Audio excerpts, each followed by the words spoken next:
My fellow Singaporeans, we are on the eve of the Trump and Kim summit. Now that the summit is a reality, Singapore has a historic opportunity to be the backdrop to one of the most important peace summits in world history. Certainly the most significant since the Reagan-Gorbachev summit of 1987 held in Reykjavik, Iceland, which effectively ended the Cold War. Summits are invariably associated with their host country. If the summit is a success, Singapore will go down in history as the place where a giant step was taken towards world peace. At this historic moment, we need a foreign minister who can elevate the prestige and stature of our country. We need a foreign minister who has a sense of history and our country's place in the world order.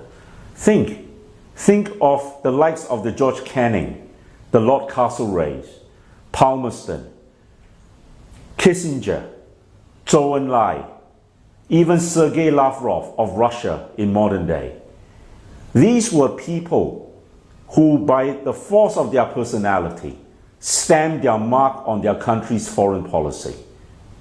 Foreign policy is the projection of a country's prestige and power onto the world stage. Unfortunately, my fellow Singaporeans, we do not have such a foreign minister. We have a foreign minister, Mr. Vivian Balakrishnan, who has absolutely no sense of history, no sense of Singapore's place in the world order, no statesmanship, no talent or caliber to be our foreign minister.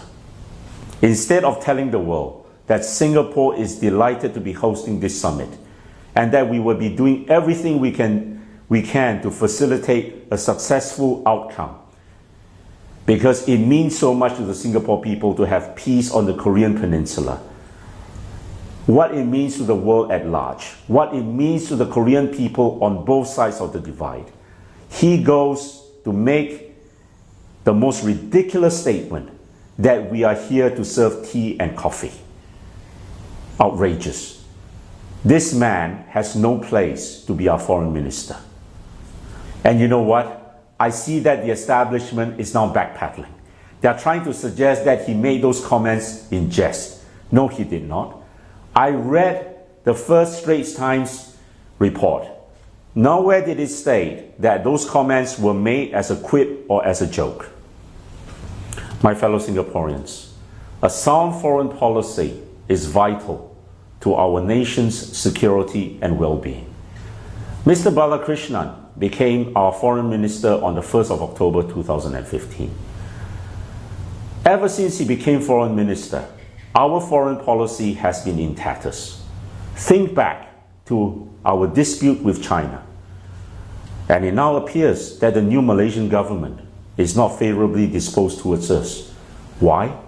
Because we cozied up to an unpopular government of theirs.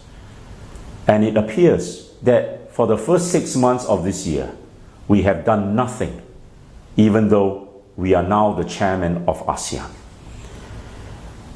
Mr. Balakrishnan criticized an opposition party during the last general elections when they suggested that we should rethink defense spending, and he accused them of being weak on defense. Now, it's very convenient for a politician to mouth those motherhood statements. The fact of the matter is that under Mr. Balakrishnan's stewardship, our foreign policy is at its worst since our founding. We are now less secure than at any other time in our history.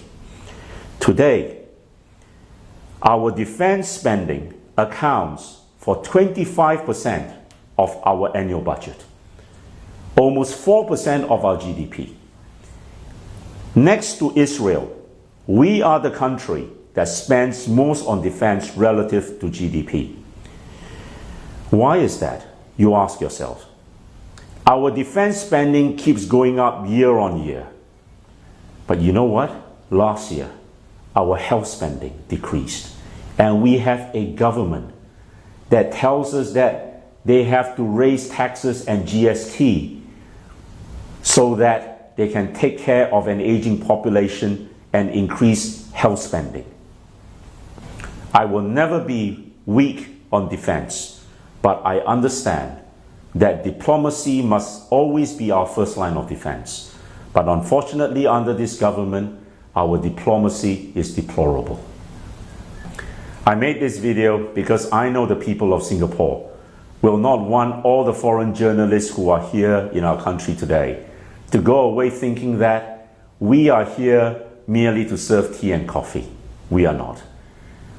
I know the Singapore people's message to the world is this: we are delighted to be the host for this important summit where two heavyweight countries have come together to solve what initially appeared to be an insurmountable problem. And I can wish President Trump and Chairman Kim only the very best in their talks ahead. Thank you.